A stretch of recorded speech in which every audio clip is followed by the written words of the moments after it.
révolution burkinabé, comment a-t-elle été ressentie dans le continent, sur le continent africain?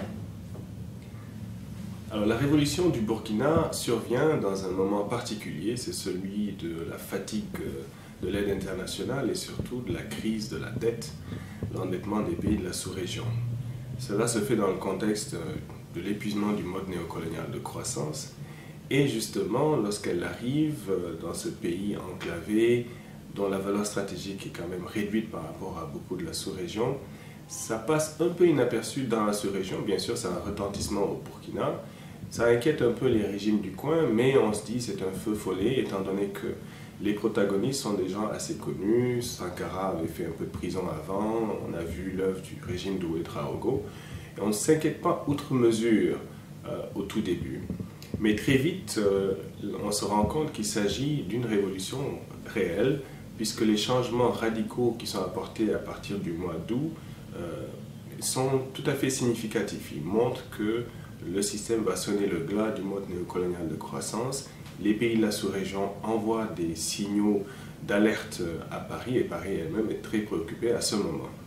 Les réalisations sont tournées vers les paysans, vers les femmes, donc les laissés-pour-compte du système ancien, et très vite le caractère un peu militarisé de cette révolution attire plus l'attention que les réalisations comme telles. Mais comme c'est fait sous le mode volontariste et très enthousiaste, il y a une sorte de fraîcheur, il y a un intérêt pratiquement immédiat de la jeunesse de la sous-région pour ce cas. Comme le discours est de type internationaliste et qu'il arrive dans un moment où la crise internationale amène aussi d'autres conflits, ça amène un rayonnement international. Il faut remettre dans le contexte, c'est quand même aussi la lutte contre l'apartheid, c'est la révolution au Nicaragua, etc. Et donc il y a un climat particulier qui se prête à ce qu'il y ait une attention à cette expérience africaine qui arrive dans un moment où il n'y en a pas d'autre, il faut bien le reconnaître. Et très vite, les réalisations vont aller en rupture avec l'ordre et on va avoir une attention particulière de plus en plus soutenue des associations, des partis politiques de la région et du sous-continent, ensuite même du continent, pour cette expérience novatrice qui va essayer maintenant de se poser un modèle dans le continent. Et c'est sûr que les autres chefs d'État africains vont commencer à être de plus en plus craintifs face à ce modèle.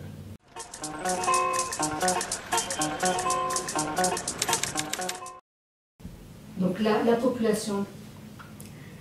La population voit d'un très bon œil ce changement qui est amené d'abord parce que les jeunes, les syndicalistes, les étudiants, une bonne partie de l'armée, qui sont en fait le noyau de cette révolution qui l'anime, en sont une sorte de dynamisme dans toute cette population qui est extrêmement contagieux, un vent de fraîcheur, de changement longtemps demandé par cette population.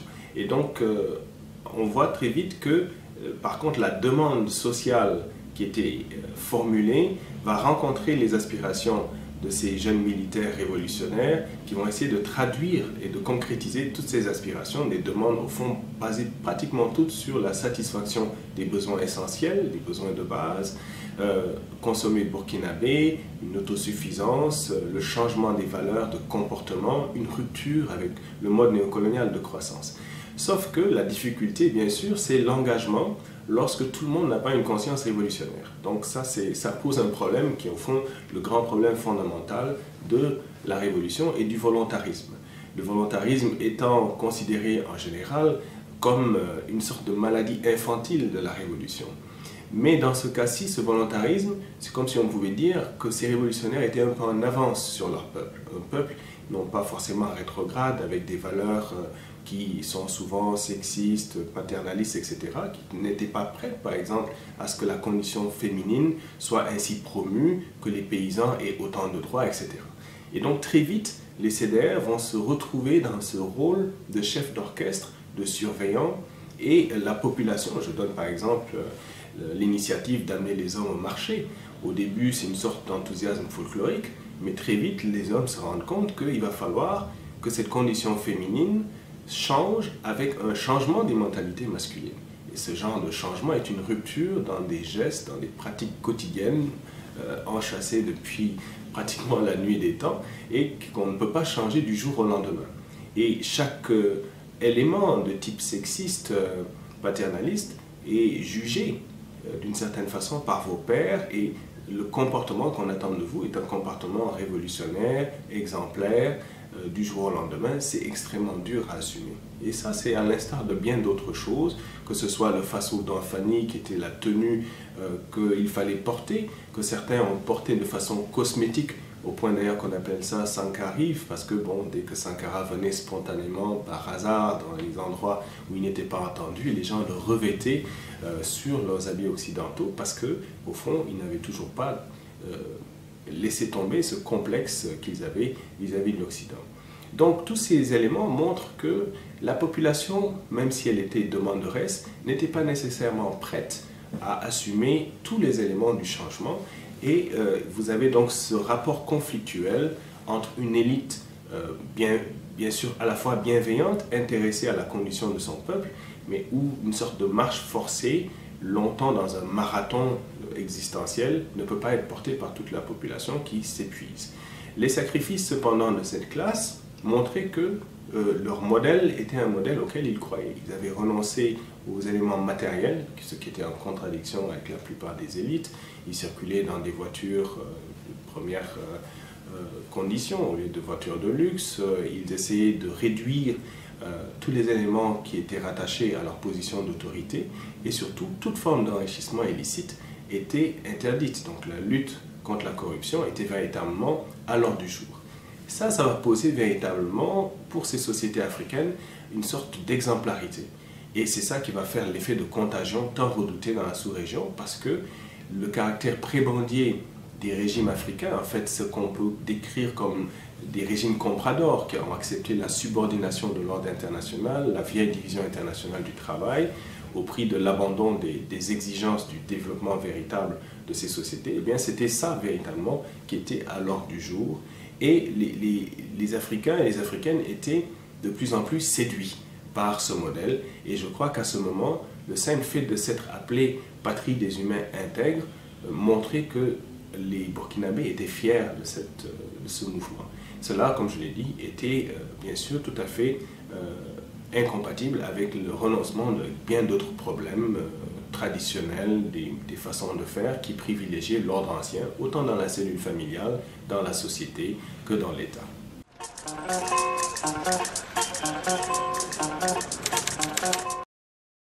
Donc alors, pourquoi est-ce qu'on définit ce qu'a fait Thomas Sankara comme une révolution? Oui, c'est une révolution, ou tout au moins je préférais l'appeler une avancée révolutionnaire. Est-ce que tu peux parce recommencer que, ta phrase en disant j'appellerais oui, c'est une révolution, on peut l'appeler une révolution. Moi, je préférerais l'appeler une avancée révolutionnaire, parce que le terme de révolution implique, qu'on le veuille ou pas, une sorte de changement suffisamment radical pour régler les problèmes définitivement, ou croit-on l'être, tandis qu'il s'agissait d'une avancée révolutionnaire. Ce n'est pas moins important. Thomas Sankara est l'un des rares dirigeants politiques africains, l'un des rares, il n'est pas le seul, mais l'un des rares dirigeants politiques africains à avoir eu une conscience très aiguë du problème paysan et de l'importance décisive de la paysannerie dans l'avenir de son pays.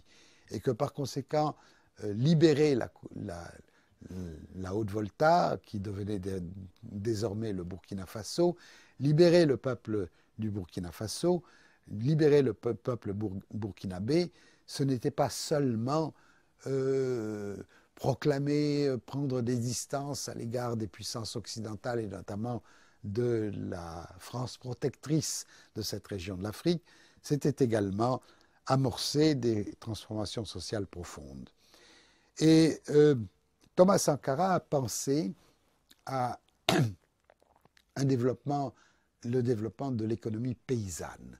C'est-à-dire qu'il a pris conscience que non pas seulement parce que les paysans, non pas seulement parce qu'ils représentaient la majorité absolue, et plus que la majorité absolue, entre 70 et 80% de la population du Burkina Faso, qu'il n'y aurait pas d'avenir à son pays s'il n'y avait pas de réponse aux problèmes paysans, mais que c'est de du développement matériel, économique, mais aussi politique et culturel du monde paysan que dépendrait l'avenir du Burkina Faso.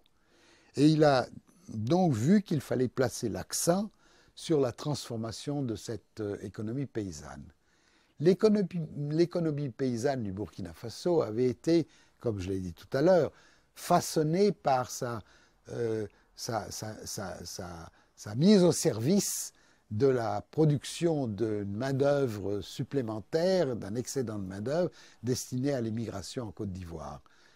C'était une agriculture, une économie paysanne condamnée à la stagnation et condamnée simultanément à demeurer contrôlée par ce que l'on a appelé les féodalités, le terme est peut-être un peu fort, les chefferies traditionnelles, tout le système entre autres de la monarchie Mossi, du système seigneurial Mossi, etc. etc.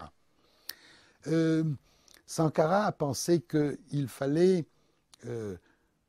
donner à la masse, à la population paysanne, à la masse des paysans, les moyens à la fois de se libérer de cette tutelle et de sortir de la stagnation acceptée, c'est-à-dire de rentrer dans un développement d'une agriculture paysanne, en donnant priorité à des petits projets de développement rural, mais d'un développement rural dont les bénéfices devaient aller intégralement, et c'est très important, immédiatement. D'abord des projets modestes, certes, mais des projets susceptibles de donner des résultats rapides et visibles, et d'autre part que les résultats, les bénéfices de ces progrès devraient aller intégralement à la paysannerie.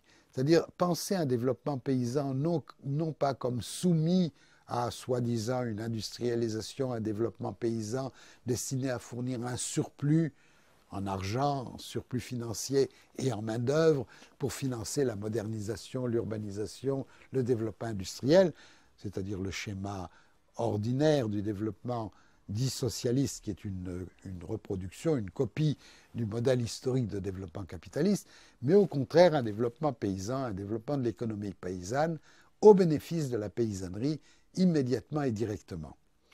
Sans doute on peut penser que ce modèle de développement aurait eu ses limites historiques. Il ne pouvait pas durer pendant 50 ans. À un moment ou à un autre, il fallait passer à un stade plus avancé, un stade de l'urbanisation accélérée et de l'industrialisation. Mais le problème ne se posait pas au Burkina Faso au moment où Thomas Sankara a exercé les fonctions de président de cette République. J'ai eu l'occasion de regarder, de visiter quelques-uns de ces projets. Je dis bien quelques-uns parce que je n'ai pu faire qu'une visite, ou plusieurs visites rapides dans le pays et aller d'un projet à l'autre. Et je dois dire que j'ai été plutôt favorablement impressionné. Je ne m'attendais pas à une proportion de succès aussi visible que ceux que j'ai vus. C'est-à-dire que les projets, ce genre de projets ont donné effectivement des résultats rapides, immédiats, en termes d'augmentation de la production, d'une production vivrière qui a permis à la paysannerie du Burkina Faso de sortir de la sous-alimentation permanente, de la malnutrition permanente, d'améliorer, ce qui est d'abord essentiel, la consommation alimentaire. Et intégralement laissée à la paysannerie. Bon, ce n'était pas un miracle, parce que ce miracle, si on l'appelle ainsi, a été facilité par un autre choix de politique de Thomas Sankara, qui était tout à fait bienvenu et qui a fait les preuves de son efficacité, c'était de transférer les cadres, pas seulement les cadres supérieurs, mais les cadres moyens de l'administration du Burkina Faso dans les campagnes, de leur demander, d'exiger d'eux-mêmes, en tant que fonctionnaires, qu'ils aillent à la campagne, non pas en visiteurs, mais qu'ils s'y installent pour servir la paysannerie. Un peu comme la Révolution chinoise. Un peu comme la Révolution chinoise. Alors, détachant des médecins, des infirmiers, des instituteurs, des agronomes, des apprentis agronomes, tous les cadres techniques, depuis les cadres moyens jusqu'aux des comptables, au service des communautés villageoises. J'ai eu l'occasion de voir, de visiter. Et je dois dire que j'ai été également favorablement impressionné, dans ce sens que mon estimation statistique très grossière, c'était que peut-être 20-30%, un tiers peut-être au maximum, mais quand même plus du quart des cadres détachés à la campagne étaient très heureux de l'avoir été. Ils m'ont tous dit à peu près la même chose. Oui, la vie est beaucoup plus dure. Oui, ici, nous n'avons pas d'eau courante, nous n'avons pas de climatisation, nous n'avons pas de cinéma, nous n'avons pas de télévision même, ou rarement. Mais nous apprenons tant de choses auprès des paysans que nous ignorions. Et en même temps, nous nous sentons tellement utiles, car ils avaient quelque chose à apporter. Alors ce va-et-vient de connaissances entre les connaissances accumulées traditionnelles des paysans d'une part et les connaissances que les cadres pouvaient leur apporter dans les domaines techniques différents ont été à l'origine de ce petit miracle. C'était très bon. Bon, alors on peut dire, si un quart ou un tiers étaient contents de leur sort, il y en avait peut-être 3/4 ou 2/3 qui ne l'étaient pas. Oui. Oui, ça veut dire tout simplement que la majorité de cette petite bourgeoisie urbaine n'est pas prête à faire des sacrifices importants. Elle peut développer des rhétoriques sur l'indépendance nationale, etc. Mais quand il s'agit de participer aux conditions, de partager avec les classes populaires leurs conditions quotidiennes, le retrait est rapide.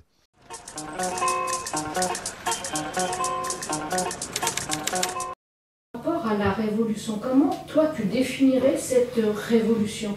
Est-ce que, par exemple, Samir Amin, lui en tant qu'économiste, il pense que c'est plus des avancées, il ne parle pas tout à fait de révolution, il parle d'évolution, etc. Est-ce que toi, en tant qu'Africain, politologue, est-ce que tu définirais quand même ce que Sankara a fait comme une révolution? Une révolution, en tous les cas, qui peut être dans une partie économique et puis une partie qui est révolution culturelle, puisque tu parles justement des avancées par rapport aux femmes. Est-ce que tu peux définir, toi, cette révolution?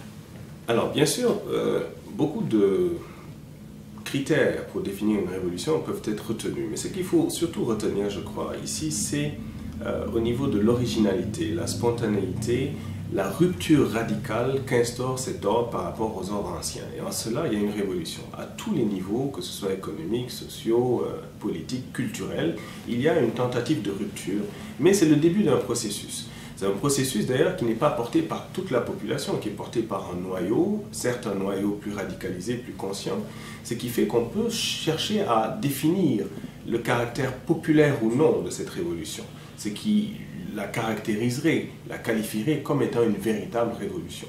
Mais si vous regardez dans l'essentiel de ce qu'on a défini comme les révolutions, qu'elles soient bolcheviques, la révolution française, etc., vous avez toujours un noyau dirigeant, vous avez toujours une élite porteuse des aspirations qui a su les traduire, qui a su les porter, les défendre et en payer le prix. Et donc, à ce titre, on peut très bien dire que les avancées que la révolution burkinabé amène sont des pas vers ce mouvement. Et s'il était laissé libre cours à ce mouvement, on aurait effectivement eu clairement une rupture par rapport à tous les pays de la sous-région. Malheureusement, ce laps de temps a été relativement court et les transformations qui ont été réalisées dans le peu de temps qui leur avait été imparti finalement par la violence de la rupture montrent que oui, on avait esquissé les premiers pas de changements fondamentaux, structurels, parce que c'est ça qui est important. Il ne s'agit pas de choses conjoncturelles comme bien des États africains l'ont fait depuis les indépendances, un discours révolutionnaire, quelques pratiques. Il s'agissait de tentatives de changer les fondements même de la société, du mode de production, de l'articulation des relations avec l'extérieur. Et à ce titre, il faut bien dire qu'on peut dire que ce fut la dernière révolution africaine du XXe siècle.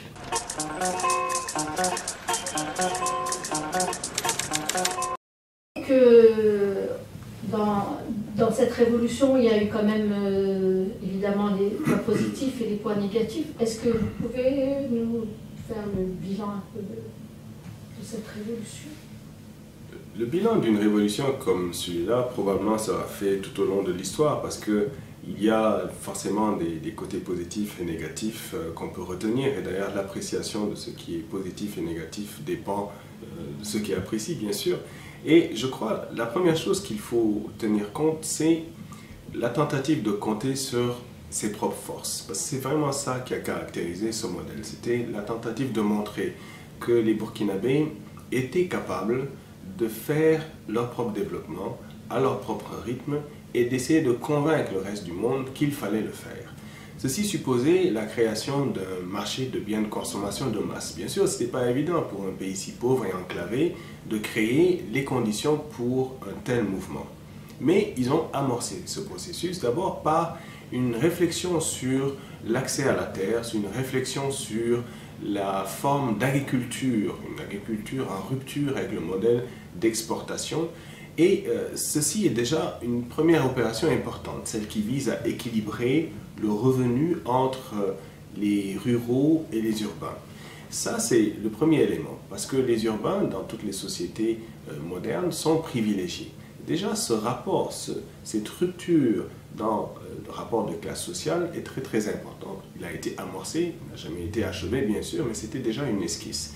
Le rapport au niveau homme-femme est un autre élément significatif, autant dans la question de la propriété que dans la question même du respect qu'il y a dans les relations sociales. Code de la famille, accès à la propriété, le respect de la condition féminine avec tout ce que ça représente, par des gestes spectaculaires qui ont consisté à non seulement faire la promotion de la femme, mais à l'exhiber dans des rôles dont on n'avait pas l'habitude de voir assumer des femmes peut-être de temps en temps, mais pas dans un effort aussi collectif. Je ne parle pas seulement d'avoir une garde motorisée, je parle véritablement de mettre des femmes à des postes de responsabilité qui ne soient pas les postes classiques et de changer le rapport de la cellule de famille jusqu'aux éléments de l'autorité. Ces mouvements étaient tous très très importants. Il s'agissait d'essayer d'inculquer de nouvelles valeurs. Ça pouvait aller du sport de masse, par exemple, qui a un effet incroyable, faire du sport à des vieux, à des jeunes en même temps. Mais ce sont des mots d'ordre. Et il y a bien sûr ce côté incantatoire de la révolution qui peut être fatigant, parce que les choses ne se décrètent pas. Et le mouvement historique des changements devrait venir plus de la base que d'une élite qui donne les grandes orientations.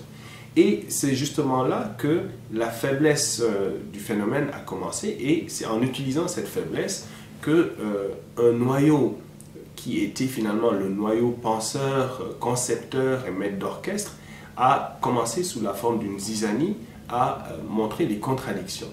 Les premières contradictions apparaissent au sein même du noyau CDR, c'est-à-dire des abus que peuvent avoir certains gestes dans des positions d'autorité. Des gens qui portent des armes, qui peuvent montrer, bander les muscles et imposer leur vue. Et ça, bien sûr, ça, même si c'est des gens qui émanent de la société, c'est très vite hors de contrôle que certaines situations peuvent perturber le système comme un tout. C'est aussi le fait de la difficulté de créer des alliances avec les autres forces sociales, avec les autres partis politiques, avec une certaine forme de liberté d'expression, de fraîcheur révolutionnaire. C'est aussi la question du droit des tribunaux populaires révolutionnaires qui non seulement inculquent ce qui devrait être, mais posent tout le problème de comment doivent être jugés les gens qui ont été corrompus ou qui corrompent, etc., dans un État qui est censé être de droit. Et tout cela provoque des ressentiments, des frustrations et est très difficile à contenir au sein des contradictions du pôle révolutionnaire. Et ce sont ces petits éléments mis ensemble qui créent ce climat délétère qui va être exploité de façon très opportuniste par une des franges très sensibles au chant de sirène des forces néocoloniales, très sensible aussi à la frustration des leaders régionaux qui voyaient l'effet de contagion de ce modèle venir contredire et mettre en danger leur propre système. Et ce sont donc ces gens, ce qu'on peut appeler une nébuleuse, qui vont comploter pour saper les fondements de la révolution et menacer l'autorité finalement du noyau révolutionnaire authentique. Et c'est dans ces conditions-là que, si on peut dire, que les éléments négatifs de la révolution vont commencer à affleurer et que la population va devoir commencer à choisir son camp, qu'on va voir qu'il y a diatribe, qu'il y a zizanie au sein du noyau dirigeant. Malheureusement, cela va se faire, comme on le dit souvent, la révolution mange ses propres enfants, et cela va se faire de façon violente, inattendue, pratiquement lâche, puisque c'est au niveau carrément du leadership que trois des mousquetaires, qu'on peut dire, vont comploter pour tuer D'Artagnan. Et donc c'est un peu dans ces conditions-là que Thomas Sankara va être assassiné avec ses camarades, qu'on va ensuite maquiller ce crime tout en gardant le discours révolutionnaire, parce que la société, entre-temps, était devenue révolutionnaire dans sa pensée, dans les réalisations qui avaient été faites devant leurs yeux, malgré le boycott de la communauté internationale qui d'habitude assiste les efforts de développement. Et cette rectification, qui n'osait pas montrer qu'il s'agissait d'une relecture totalement droitière et d'un retour aux affaires normales de type néocolonial, n'osait pas, au tout début, véritablement se démarquer de l'élan révolutionnaire. Mais très très vite, les pogroms, le nettoyage des forces qui avaient fait elles-mêmes le coup d'État, va faire émerger le noyau réel qui, dès le départ, avait au fond fondamentalement été à contre-courant de la révolution, l'avait gangréné de l'intérieur et s'était finalement affirmé. Ce n'est qu'avec le recul qu'on peut voir que cette révolution n'avait pas vu qu'en son sein, au sein du noyau dirigeant, il y avait un noyau opportuniste qui ne voulait du tout pas aller vers la révolution et qui l'a sabordé dans l'œuf au bout de quelques années.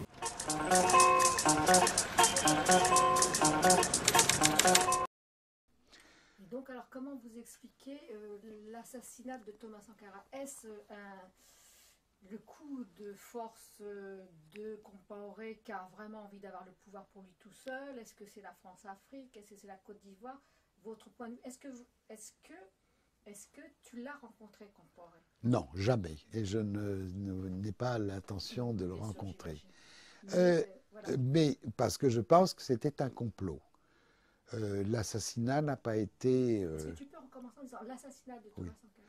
L'assassinat de Thomas Sankara a été un complot dans lequel Blaise Compaoré a trempé d'une façon évidente. Maintenant, pour quelle raison? Je pense probablement que c'était pour une ambition, des raisons d'ambition personnelle.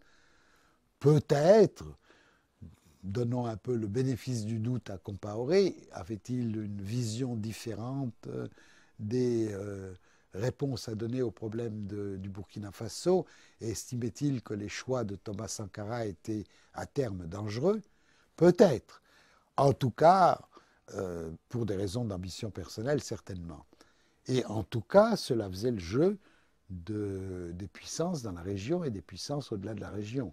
Cela faisait le jeu de la Côte d'Ivoire, du pouvoir en Côte d'Ivoire, parce que le Burkina Faso devenait un pays dangereux. Si le Burkina Faso passait le cap de la stagnation dans laquelle les régimes de Yaméogo et la Mizana l'avaient enfermé, eh bien, cela ne manquerait pas d'avoir un écho en Côte d'Ivoire. Le régime de la classe dirigeante, le régime de la Côte d'Ivoire, ne pouvait pas accepter l'expérience de Thomas Sankara. C'était une horreur pour eux. C'était un danger. Et derrière la Côte d'Ivoire, qui était l'enfant chéri de la France ou de la France-Afrique, le miracle ivoirien n'était pas encore parvenu à exploser et à déboucher sur la catastrophe actuelle.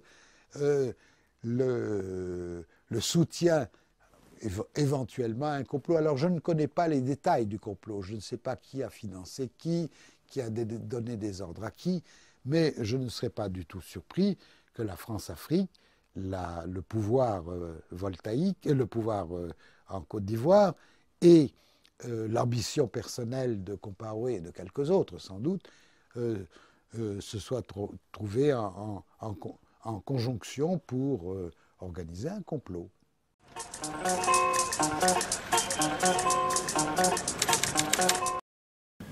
La nébuleuse qui assassine Thomas Sankara est un complot international. Il y a une dynamique locale, donc l'ancien chef d'État assisté de ses deux compagnons, Lingani et Zongo, font partie de cette rectification, mais il y a aussi dans ce conflit des chefs d'État de la sous-région, il y a l'ancien chef d'État libérien, Charles Taylor, il y a aussi une nébuleuse France-Afrique visiblement qui a soutenu ce mouvement.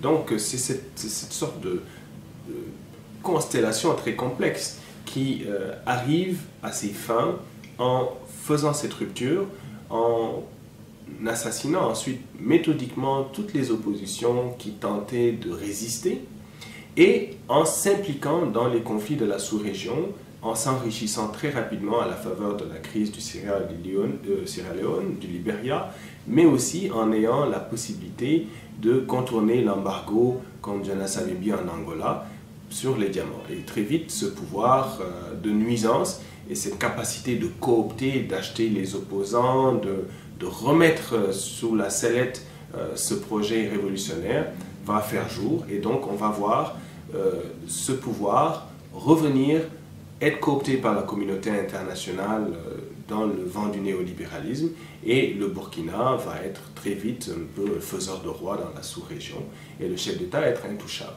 Il avait cependant sous-estimé que pour la première fois, un collectif de personnes de la société civile allait demander des comptes au bout d'une dizaine d'années sur cet assassinat, sur le passif de la révolution, et c'est au niveau juridique que le fantôme de la révolution vient hanter le modèle. Et donc les Burkinabés, qui sont effrayés quelque part par la violence, même si elle a l'air contenue de ce régime, se réjouissent quelque part de ce mouvement qui n'est pas un mouvement revanchard, mais qui vient demander des comptes sur la culture d'impunité qui s'est imposée dans ce pays, sur l'assassinat de Norbert Zongo, sur bien d'autres affaires, qui, ce cycle d'impunité fait qu'il y a une confiscation de la démocratie et une contrefaçon de la démocratie, une démocratie plus ou moins de façade, mais qui fonctionne quand même dans un espace africain qui, comme on sait, en est souvent privé.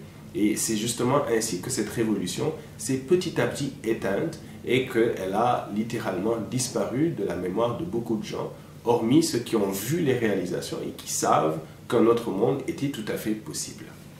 Et justement, l'intelligence, je vais faire plus sérieux encore, l'intelligence de Compaoré n'est-elle pas d'avoir repris le mot de Thomas Sankara quand, dans son discours, Thomas Sankara faisait le bilan et disait « nous allons rectifier ceci, nous allons rectifier cela », et donc reprendre ce terme et l'utiliser encore en disant « voilà, nous sommes dans la rectification, nous allons rectifier les erreurs », et on utilise encore le terme de rectification. Est-ce que tu peux définir la rectification ? Je pense que ce terme de rectification est tout à fait incorrect pour désigner le processus qui s'est fait. C'est-à-dire qu'on rectifie à rigueur en restant dans le même processus. Là, il s'est agi d'une autre rupture et d'un retour au mode néocolonial de croissance. Il s'est agi de se remettre dans une situation de subordination de l'ordre international et d'en recueillir les subsides. En fait, une sorte de paix des anciens systèmes qui va être d'ailleurs très bien soutenu par l'ordre international, qui avait horreur de ce qui était en train de se passer dans ce pays. Comme je le dis, c'est le caractère tout à fait peu stratégique du Burkina au début, il devient stratégique au niveau idéologique, c'est une première dans la sous-région. Donc la rectification est en fait un maquillage, un prétexte donné pour cacher le mouvement beaucoup plus profond de restauration de l'ordre ancien et l'arrimage au modèle néolibéral en vogue de l'ajustement structurel auquel adhère le pays. Et donc, ce modèle de l'État patrimonialiste, c'est celui qui va se réimposer Et donc, il n'y a pas, on peut dire que oui, d'une certaine façon, on rectifie pour revenir à la rectification, mais on ne rectifie pas, surtout pour revenir à une révolution. Et petit à petit, ils vont abandonner tous les éléments effectivement très ostentatoires, révolutionnaires, l'image d'une révolution, les discours d'une révolution, qui effectivement pouvaient paraître facultatifs, mais structurellement, il n'y a plus rien de révolutionnaire dans ce qui arrive après 1987. C'est vraiment en 1987 que la rupture se fait, c'est une rupture totale sur le modèle révolutionnaire.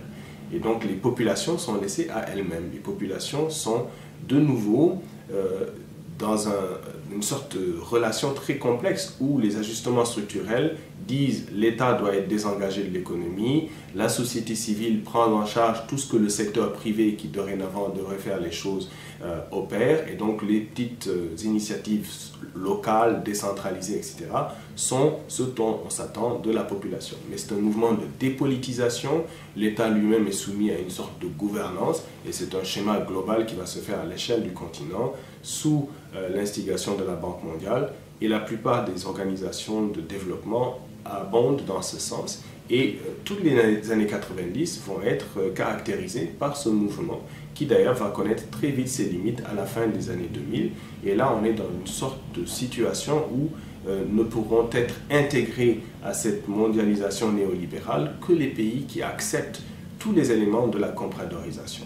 C'est pourquoi les éléments que Thomas avait introduits, c'est-à-dire le panafricanisme, la rupture, le développement autocentré, m'apparaissent tout à fait pertinents et ont été un message qu'il faut non seulement continuer à propager à l'heure où l'Afrique cherche les moyens de s'unir et de sortir de sa condition.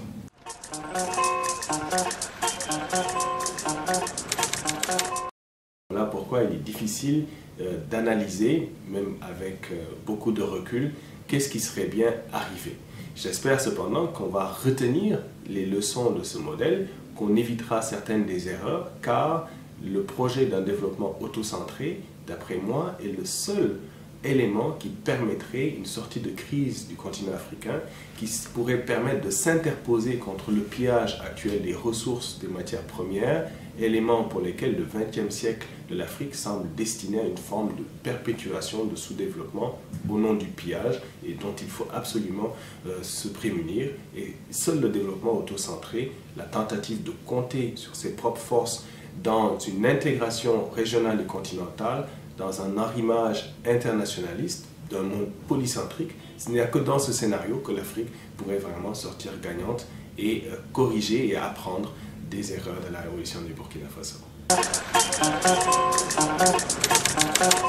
Il est difficile de croire que déjà 30 années se soient écoulées, mais aussi 20 années de notre lutte contre l'impunité avec le collectif de la campagne internationale Justice pour Sankara. C'est pour nous un honneur de coordonner cette campagne qui a effectivement eu à lutter contre l'impunité. Et comme vous le savez, l'enjeu de l'impunité sur tout le continent gangrène le développement et freine les forces productives. Voilà pourquoi, pour nous, au sein du groupe, ce travail est au-delà d'une forme de calcul revanchard, la nécessité pour que l'État panafricain advienne un jour et surtout qu'arrête le pillage et la dépossession du continent. Thomas Sankara a incarné, pour bien des jeunes, de notre génération comme celle d'aujourd'hui, l'espoir que l'Afrique est capable de compter sur ses propres forces. Il n'est certes pas le seul martyr, la plupart de ceux qui ont osé défier l'ordre mondial ont eu à le payer de leur vie. Il n'était pas forcément téméraire, il savait très bien à quoi il s'exposait. Mais le complot qui a été ourdi par l'impérialisme et des tenants locaux a réussi à mettre un terme à une véritable révolution, c'est-à-dire un changement, un début, une avancée révolutionnaire, un changement des rapports de production, un changement de la condition féminine, une meilleure possibilité d'accès au champ social pour la paysannerie, une gestion plus patriotique des deniers publics. Thomas Sankara était un homme intègre et exemplaire. Le cas que nous avons aujourd'hui au niveau de la justice est de nouveau un grand espoir. Nous avons un juge assez courageux, capable d'instruire un procès impartial. Nos avocats sont à pied d'œuvre et ce long marathon de 20 années, nous espérons, va pouvoir enfin s'achever avec la victoire du peuple. L'Afrique tout entière retient son souffle dans les mois à venir. Le Burkina Faso, qui a réussi à chasser le régime sanguinaire de Blaise Compaoré, aujourd'hui aux abois, sait pertinemment que ce sera un travail difficile. Nous espérons que la solidarité internationale de tous les gens qui nous ont soutenus dans les années précédentes sera toujours là et agissante.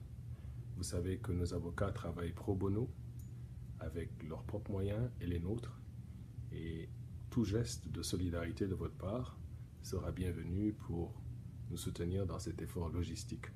C'est principalement des billets d'avion, des efforts de paperasse, de la logistique d'hébergement, de transport, que le groupe a toujours assumé et qui aujourd'hui, évidemment, avec ce collectif, va être encore plus difficile à assumer, surtout que nous savons qu'en face, ceux qui ont fui sont partis avec des deniers publics et payent très grassement leurs avocats. Mais nous sommes sereins, nous savons que l'histoire est de notre côté. Nous savons aussi que la famille Sankara et personnellement Mariam Sankara sont des exemples d'intégrité, de courage, que c'est des gens qui respectent l'esprit de Thomas Sankara. Voilà pourquoi nous savons que nous sommes investis d'une très très grande force, de toute la vitalité de la jeunesse africaine qui est avec nous et avec laquelle nous irons jusqu'à la victoire.